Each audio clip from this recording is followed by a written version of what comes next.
Well, hello, Schweitzer Church. I want to give you a brief update about reopening and what that looks like at Schweitzer.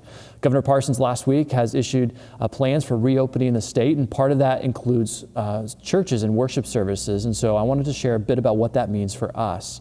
We have been committed since the very beginning of the pandemic to be following the guidelines of the Springfield-Greene County Health Department. We don't want to get out in front of them. We want to be good neighbors and love our neighbor in our community. And so we are continuing to focus and to follow those guidelines. We at Schweitzer are going to be laser focused on keeping our congregation safe. We're going to be laser focused on keeping our congregation safe. So that might mean at times that we move a little bit slower than you'd like, or it might mean that sometimes we move too fast, but we are going to be laser focused on keeping people safe.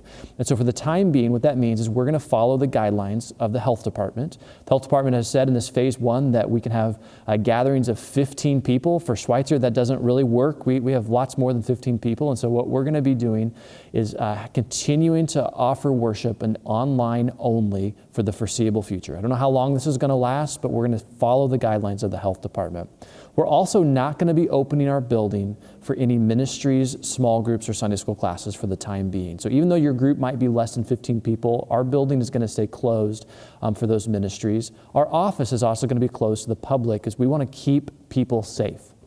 Now, on May 4th, Monday, May 4th, Grow to Know Preschool will be opening under new operations and practices, limiting class sizes, limiting the ways that kids interact with one another, as well as new check-in processes in order to keep people safe. Our food pantry will also continue in operation, but we are focused on keeping folks safe. Now, we don't know how long this is going to last, but we're going to follow these guidelines. And I want to say a word about our government leaders and the respect that we need to be showing to them.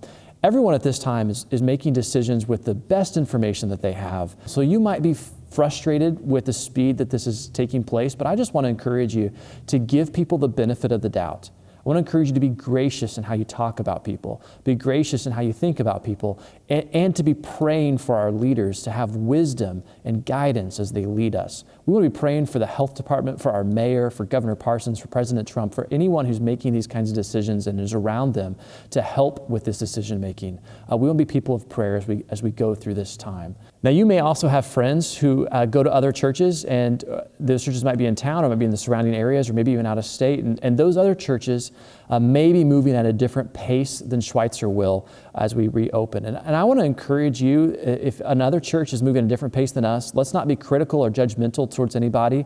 Let's, again, treat everyone by giving them the benefit of the doubt, by thinking the best of them, and by holding them in high regard. And so I just want to encourage you, if you've got friends or family in other churches who are moving at a different speed, to take that and to be gracious and generous with them as well. That's really the kind of people that we want to be, is in the midst of this pandemic, that we are people of peace, we're people of joy, we're people of generosity. And so let's continue with those values.